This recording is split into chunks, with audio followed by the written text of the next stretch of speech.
BJP आज जारी कर सकती है लोकसभा उम्मीदवारों की पहली सूची। जी हां, सीईसी की बैठक में लगी उम्मीदवारों के नाम पर मुहर। रात में करीब 4.5 घंटे तक सीईसी की बैठक हुई। पीएम मोदी, अमित शाह, जेपी नड्डा इस बैठक में मौजूद रहे। 16 राज्यों के उम्मीदवारों पर मंथन हुआ।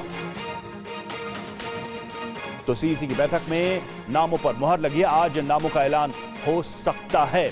और देखिए, 16 राज्यों के जो उम्मीदवार हैं उनके नामों पर चर्चा हुई। यह भी कहा जा रहा है कि जो पहली लिस्ट आएगी उसमें 120 से 25 के करीब नामों का ऐलान हो सकता है। हालांकि कुछ नाम पहले से ही तय बताए जा रहे हैं, जिसमें प्रधानमंत्री नरेंद्र मोदी या गृह मंत्री या फिर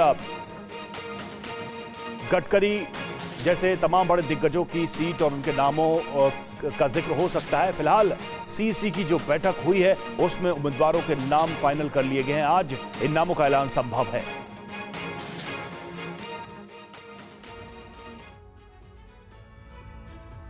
और बीजेपी केंद्रीय चुनाव समिति की बैठक रात करीब 11 बजे शुरू हुई और 4.5 घंटे तक मंथन हुआ। सबसे पहले देश की सबसे ज्यादा लोकसभा सीटों वाले राज्य उत्तर प्रदेश के उम्मीदवारों पर मंथन हुआ। इस बैठक में यूपी के सीएम योगी आदित्यनाथ भी मौजूद थे। केंद्रीय चुनाव समिति ने यूपी के उम्मीदवारों पर करीब 25 मिनट तक चर्चा की। यूपी के बाद अब पश्चिम बंगाल के उम्मीदवारों के नाम पर चर्चा हुई। सूत्रों के मुताबिक सभी 42 सीटों पर चर्चा हुई इस बैठक में। और इसके बाद बीजेपी केंद्रीय चुनाव समिति की बैठक में छत्तीसगढ़ की सभी लोकसभा सीटों पर चर्चा हुई।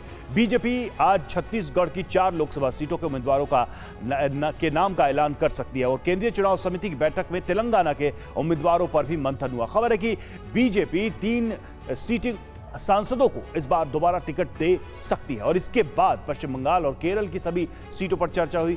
आज इनमें से 5 से 6 सीटों के उम्मीदवारों के नाम का ऐलान संभव है। राजस्थान की बात करें, राजस्थान के सीटों पर भी चर्चा हुई और इस दौरान राजस्थान के सीएम भजन लाल शर्मा और दोनों डिप्टी सीएम भी मौजूद रहे। और इस तरह से बीजेपी की ये जो बैठक है सीईसी की करीब 4.5 घंटे तक चली। अलग अलग राज्यों के जो संभावित उम्मीदवार थे उनके नामों पर इसमें चर्चा की।